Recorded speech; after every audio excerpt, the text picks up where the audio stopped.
Selamat datang di masa depan. Itu kalimat pertama untuk memulai video ini. Kenapa? Karena di tahun 2020 ini Indonesia banyak sekali kedatangan mobil hybrid dan mobil listrik untuk dijual di pasar Indonesia. Dan suka atau tidak, cepat atau lambat, kalian harus bisa beradaptasi dengan era kendaraan listrik yang ada di Indonesia. Dan selamat datang di channel Pressbook Otomotif bersama saya Raka. Ini dia review Hyundai Ioniq.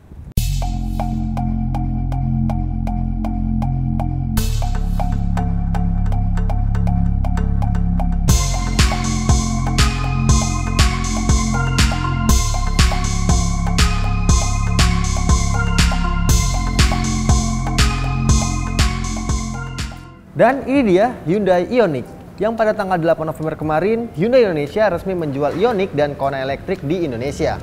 Dan menurut saya mobil ini adalah mobil listrik yang sangat menarik. Kenapa? Karena sebagai mobil full elektrik, Hyundai Ioniq dihargai paling murah untuk saat ini jika dibandingkan dengan kompetitornya. Tapi nanti dulu kita bahas harganya, karena sekarang saya ingin menjelaskan perbedaan mobil listrik dan mobil hybrid. Mobil hybrid adalah mobil yang diciptakan dengan dua penggerak utama, yaitu mesin bensin atau solar dan juga mesin listrik. Keduanya bersinergi untuk menghasilkan tenaga mesin yang efisien dan irit bahan bakar. Di Indonesia sendiri ada dua jenis mesin hybrid, yaitu mesin hybrid saja dan mesin plug-in hybrid. Beda keduanya, kalau di hybrid, mobil tidak lagi disediakan pengisian daya eksternal atau charger eksternal, karena daya baterainya ditambahkan dari regenerative braking atau dari mesin bensinnya. Sedangkan untuk mobil plug-in hybrid adalah mobil yang menyediakan penambahan daya baterai secara eksternal yang bisa diisi melalui charger rumah ataupun stasiun pengisian listrik. Nah, kalau mobil full elektrik, dia tidak lagi menggunakan mesin bensin untuk membantu atau sekedar mengisi daya baterainya, karena mobil ini sudah digerakkan dari tenaga baterainya. Dan memang kalau mobil hybrid ada yang dijual sekitar 400 jutaan. Namun untuk mobil full elektrik, Hyundai Ioniq ini adalah salah satu yang termurah untuk saat ini. Nah, kalau kalian pengen tahu perbedaannya, mari sekarang kita buka bagian kap depannya. Kalau kalian lihat di bagian depannya, dia ada tutup cover yang seakan mengingatkan kita kepada mesin combustion engine. Tapi itu salah, karena di balik kap mesin ini ada satu motor yang berguna untuk menggerakkan mobil ini ke dua roda depannya. Motor listrik ini berkekuatan 100 kW alias 136 PS alias 134 daya kuda dan torsi 295 Nm dari sentakan pertama alias 0 rpm. Motor listrik ini diisi oleh baterai berkapasitas 38,3 kWh yang diklaim daya dari baterai ini bisa menempuh jarak hingga 373 km dalam keadaan baterai full 100%. Pasti kalian sekarang bertanya-tanya, berapa biaya yang harus dikeluarkan untuk mengisi 0-100% baterai mobil listrik ini. Dari tarif dasar yang dikeluarkan pemerintah per bulan Oktober kemarin, per 1 kWh dikenakan biaya Rp1.444,7. Terus berapa biayanya? Tinggal kalian kalikan. Kapasitas baterai maksimum yaitu 38,3 kWh dikali Rp1.444,7. Dan hasilnya, biaya sekali pengecasan dari 0 sampai full hanya memakan biaya Rp55.332. Dan jika kalian bandingkan dengan mobil LCGC sekalipun, kita ambil Daihatsu Ayla yang memiliki tangki bahan bakar 33 liter dikali 9.000 per liternya untuk Pertamax, dia untuk sekali pengisian full tangki bahan bakarnya menghabiskan Rp297.000. Dan ini 3 kali lebih efisien dibanding mesin bensin LCGC sekalipun.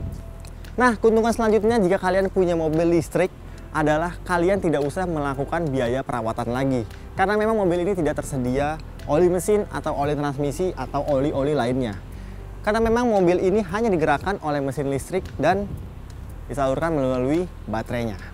Nah, uniknya Hyundai memberikan garansi selama 5 tahun atau sekitar 70.000 km terhadap biaya perawatan mobil ini. Jadi selama 70.000 itu tidak ada biaya yang kalian harus keluarkan.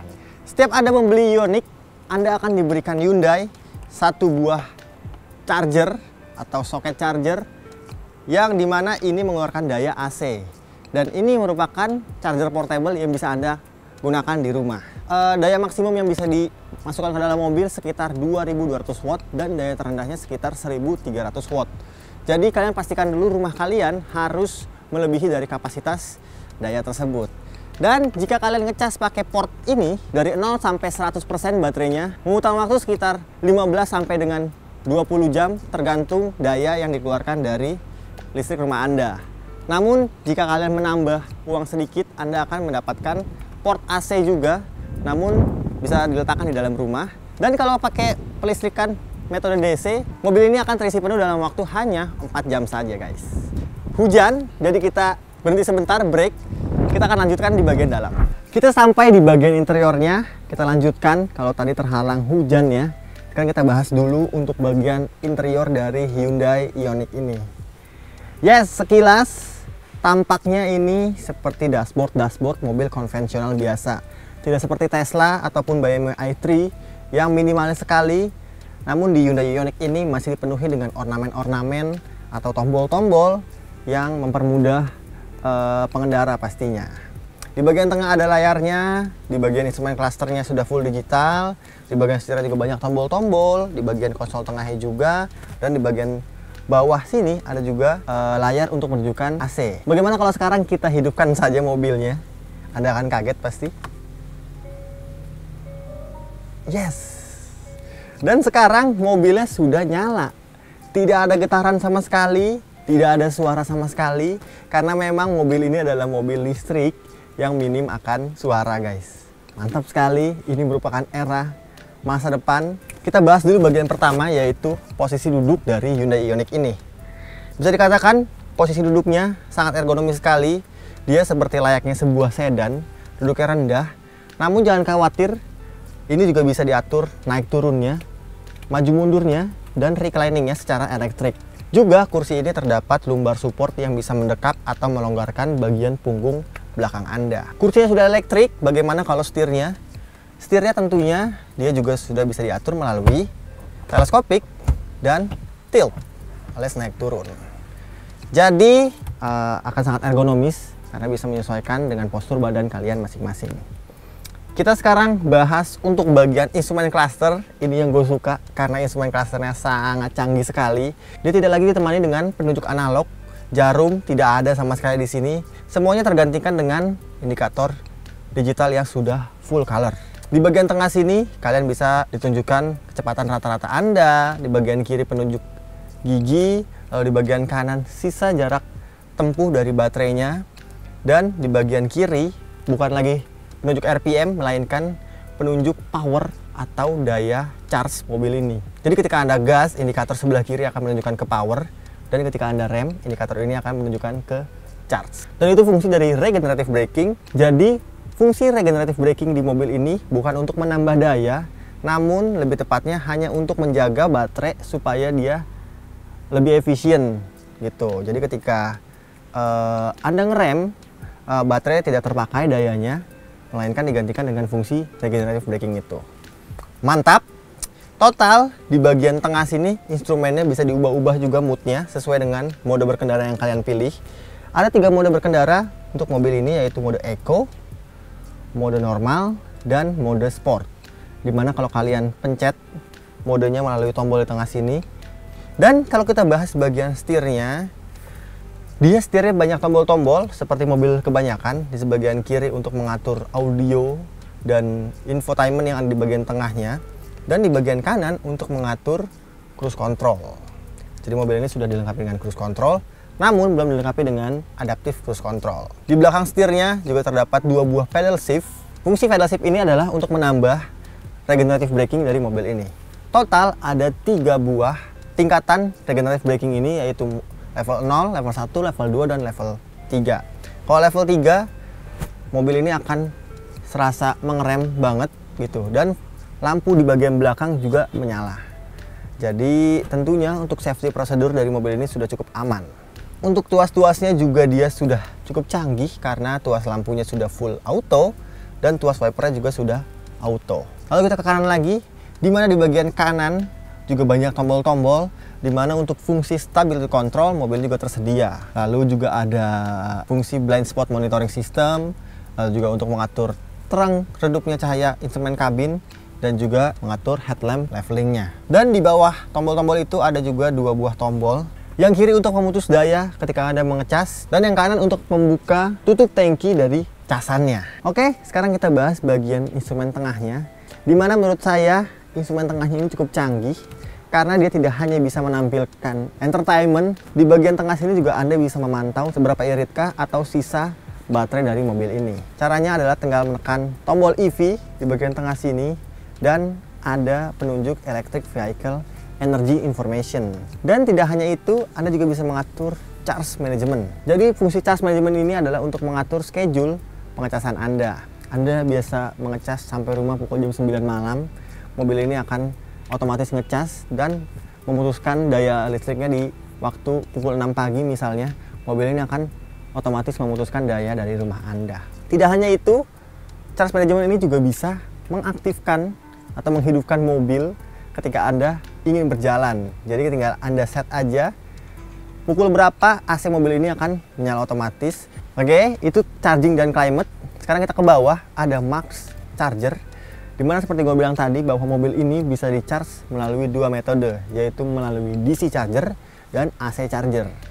DC charger ini adalah pengecasan yang dilakukan di stasiun pengisian listrik umum atau SPLU.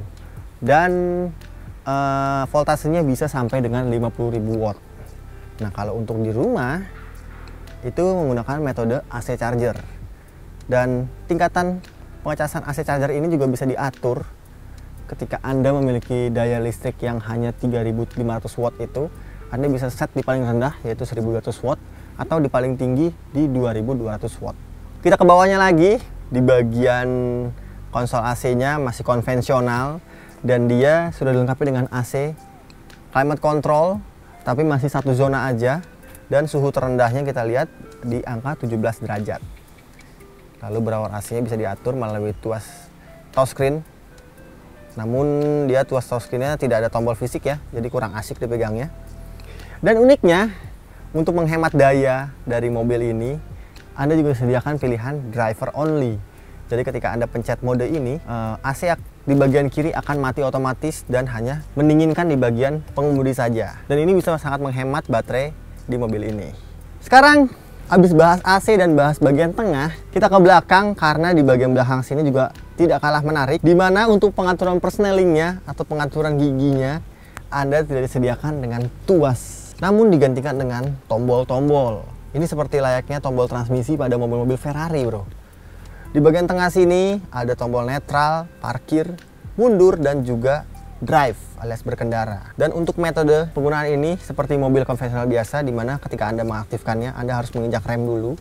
Oke, jadi itu adalah salah satu safety prosedur yang dilakukan Hyundai untuk menjaga keamanan mobil ini. Dan unit review kita kali ini adalah tipe Prime alias tipe terendah dari Hyundai Ioniq. Bedanya untuk tipe Prime ini dia tidak disediakan pendingin kursi, guys. Jadi kalau di tipe Signature paling tinggi, kalian disediakan dengan pendinginan kursi di bagian kanan kirinya. Namun di tipe Prime ini hanya tersedia penghangat kursi aja. Habis dari pendinginan kursi ini ada tombol drive mode seperti yang gue bilang tadi, dan juga mobilnya tersedia fitur auto hold.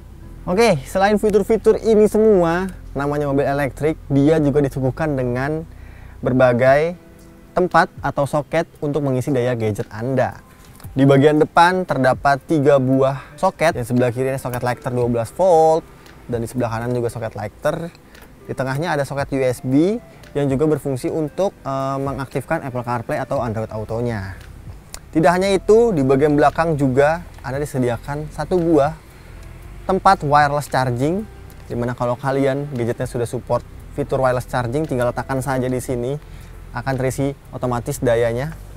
Lalu ada juga 1 buah di bagian dalam sini. Total ada 5 cara untuk mengecas gadget Anda di dalam kabin Hyundai Ioniq ini. Yang nggak kalah menarik adalah spionnya, dia sudah menggunakan elektrokromatik yang bisa meredup otomatis ketika mendapat cahaya dim dari mobil belakang. Kabinnya cukup modern walaupun desainnya masih konvensional seperti mobil kebanyakan.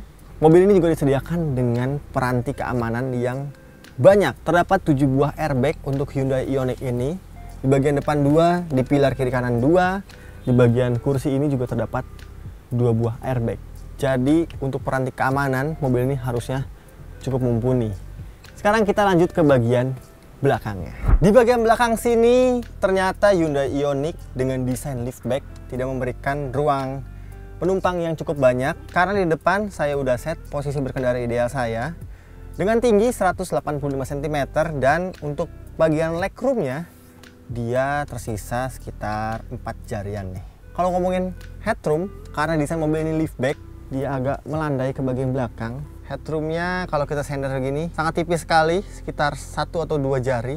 Nah, berbeda dengan yang di depan, di bagian belakang sini juga tidak ada apapun yang bisa kalian mainkan, karena di bagian tengahnya tidak tersedia soket power outlet untuk mengisi daya gadget Anda.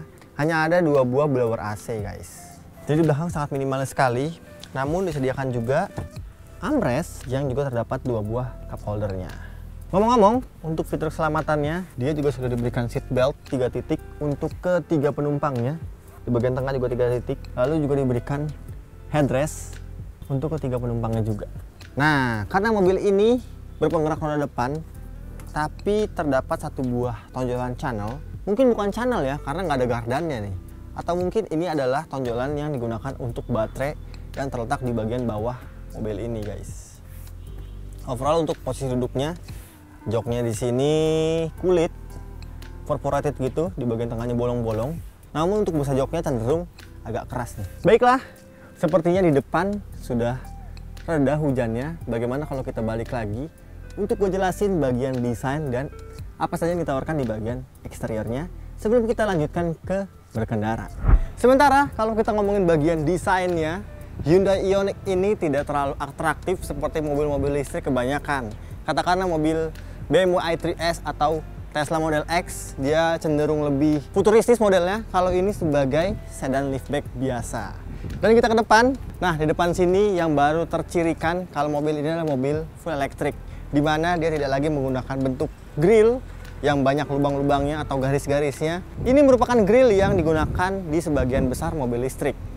Hanya terdapat 2 buah lubang di bagian depan yang akan terbuka otomatis ketika bagian motor listriknya atau bagian baterainya ingin mendapatkan sebuah pendinginan tambahan.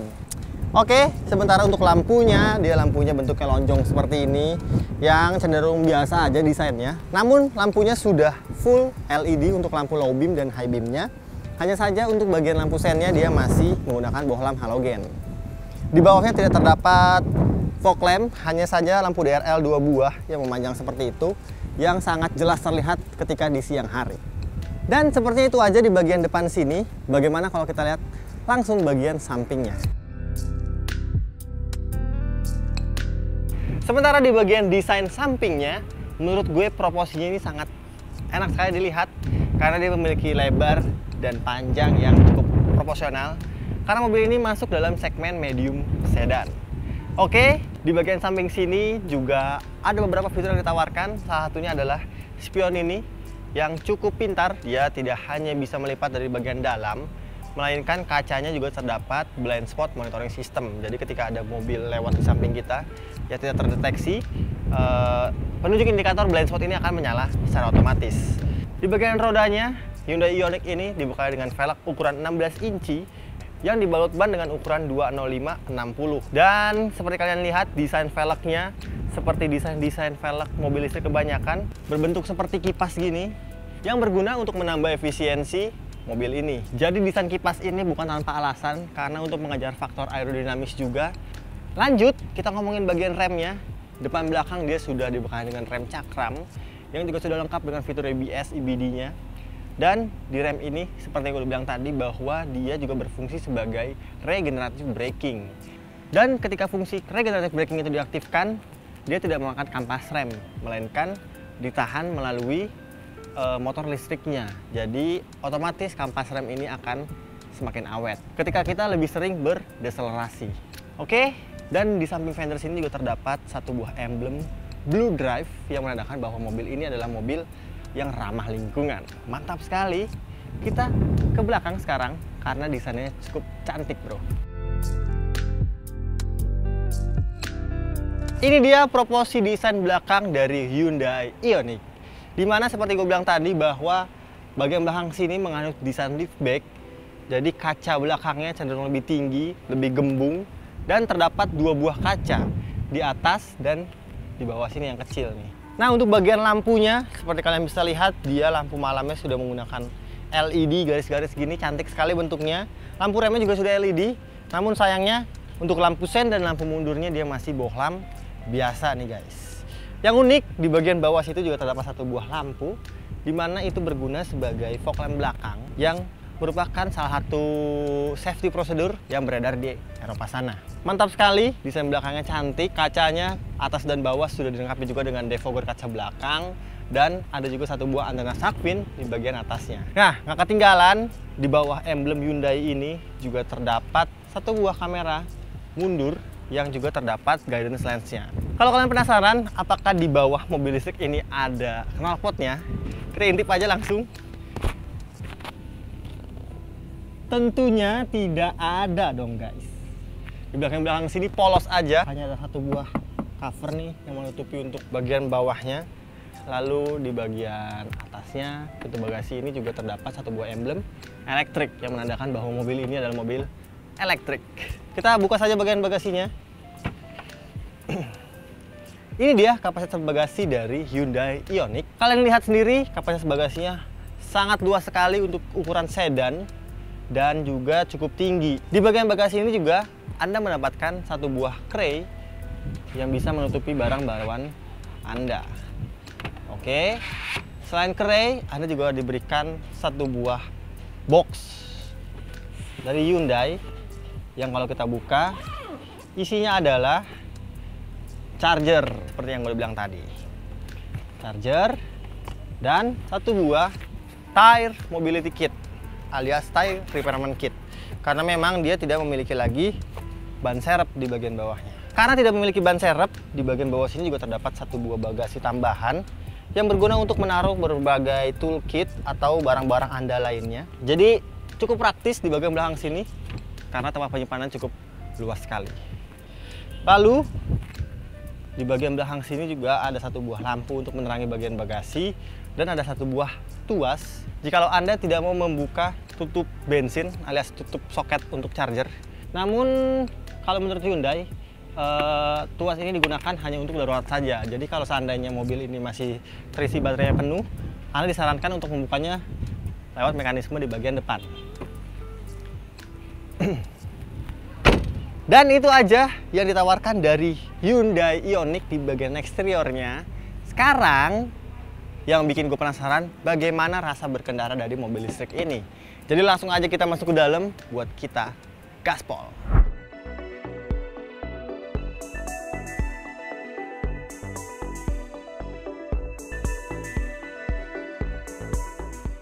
Hal yang langsung terasa ketika Anda mengendarai mobil listrik adalah mobil ini sangat responsif sekali. Mungkin untuk Anda yang belum pernah mencoba motor listrik, Anda harus menyesuaikan sedikit gaya berkendara dari mobil listrik ini. Karena dia memiliki tenaga torsi yang sangat instan sekali. Jadi ketika Anda ngegas, mobil ini akan senantiasa lompat gitu. Lalu juga untuk impresi remnya, Hyundai Ioniq ini sangat baik, sangat pakem. Seperti rasa-rasa mobil-mobil Eropa di mana kita tinggal menggunakan sedikit tuas remnya. Selanjutnya yang juga menggembirakan, Anda tidak perlu repot-repot lagi ngantri di SPBU untuk isi bensin. Karena mobil ini memiliki jarak tempuh yang cukup panjang, 350 km untuk mobilisasi Anda dalam kota, pergi kantor, pulang kantor, atau sekedar main, atau melipir sedikit keluar kota seperti Tangerang, Bekasi, Bogor. Mobil ini masih sangat mumpuni sekali. Kebetulan saya sendiri adalah orang yang berdomisili di Tangerang, dan setiap hari pemakaian saya kurang lebih menghabiskan hanya 20% dari baterainya. Lalu ngomongin rasa berkendara dari Hyundai Ioniq ini, mobil ini memberikan rasa berkendara yang ternyata juga cukup baik. Bantingan suspensinya itu lembut, khas sedan-sedan Eropa. Namun ketika kita ajak Hyundai Ioniq ke jalan yang agak rusak, bantingannya tidak selembut ketika kita berjalan di tol misalnya, atau di jalanan yang bergelombang, karena dia memberikan benturan ke dalam kabin yang cukup keras. Lalu hal yang paling menyenangkan adalah ketika berkendara Hyundai Ioniq ini di jalan tol seperti ini. Mobil ini memiliki torsi sekitar 295 Nm yang didapatkan dari 0 RPM, alias dari awal mobil selalu memiliki torsi yang maksimal. Dan itu yang paling asik karena dia tinggal kick down aja. Wow, 100 km/jam. Sangat mudah sekali didapatkan dari mobil listrik ini. Jadi tenaganya dari mulai bawah, tengah hingga atas selalu konsisten dan stabil. Dari data akselerasi yang gue dapatkan, dari 0 sampai 100 km/jam mobil ini sanggup mencatatkan di angka 9,2 detik. Jadi itu lebih baik daripada klaim Hyundai yang kalau nggak salah mengklaim akselerasi mobil ini di angka 9,5 atau 9,8 detik. Nah, kalau tadi kita udah ngomongin beberapa kelebihan dari mobil ini, ada satu kekurangan dari Hyundai Ioniq, yaitu ketika kita berkendara di tengah tol ini dengan kecepatan cukup tinggi. Tentunya sebagai mobil listrik, mobil ini sangat senyap sekali, sangat kedap ketika kita berkendara di dalam kota. Namun ketika kita berkendara dengan kecepatan tinggi, ada satu hal yang mengganggu, yaitu suara dari redaman kolong atau redaman ban yang sangat masuk ke dalam kabin. Jadi bisa dibilang suara redamannya tidak cukup baik, walaupun suara dari mesin atau motor mesinnya sangat senyap sekali. Nah, kebetulan baterai mobil ini sudah semakin berkurang. Sekarang saya ingin menunjukkan ke kalian bagaimana cara mengecas mobil ini di stasiun pengisian kendaraan listrik. Kita ke Tangerang City sekarang.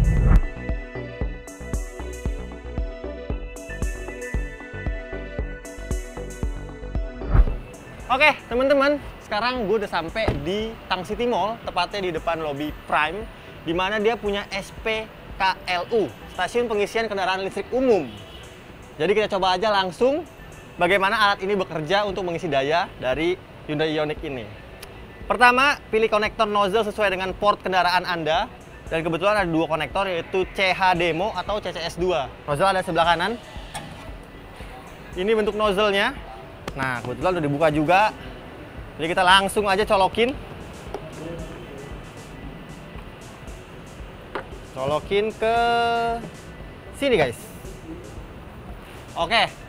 Setelah sudah tercolok, dia untuk memulai mengisi daya tempelkan kartu RFID. Dan katanya sih masih gratis nih.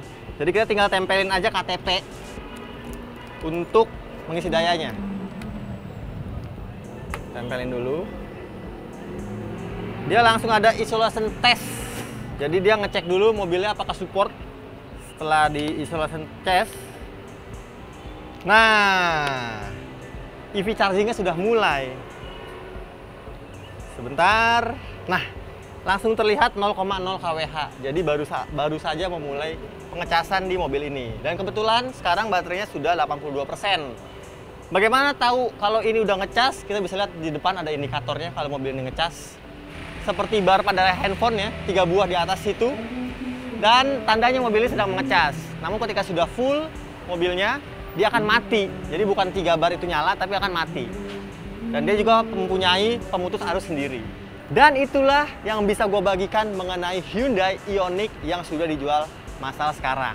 Menurut gue, untuk kalian yang sedang ingin mencoba mobil listrik untuk yang awal-awal, Hyundai Ioniq ini sangat gue rekomendasikan. Kenapa demikian? Karena mobil ini memiliki harga yang cukup terjangkau, dia memiliki rasa berkendara yang nyaman, dan juga jarak tempuh yang cukup panjang. Nah, terlebih lagi, untuk sekarang pemerintah juga memberikan beberapa intensif yang memudahkan kalian untuk membeli mobil listrik. Seperti salah satunya menyediakan BBNKB daripada mobil ini, dan harga pajaknya yang cukup murah. Harga pajaknya untuk Ioniq ini di STNK tercatat sekitar Rp2.860.000. Ini sama dengan pajak seperti mobil-mobil LCGC lainnya. Untuk kalian tertarik, Hyundai Ioniq dijual dalam 2 tipe. Tipe Prime dijual dengan harga Rp624.800.000.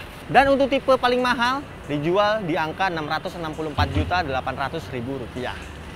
Dan sampai di akhir video, terima kasih banyak untuk kalian semua yang udah nonton video ini sampai habis. Dan juga terima kasih untuk Tang City Mall yang udah membolehkan kita minjem tempatnya dan numpang ngecas di sini. Dan akhir kata, jangan lupa untuk di like, di share, dan di subscribe channel Facebook Otomotif. Gue Raka pamit, sampai jumpa di video kita selanjutnya. Salam mobil listrik.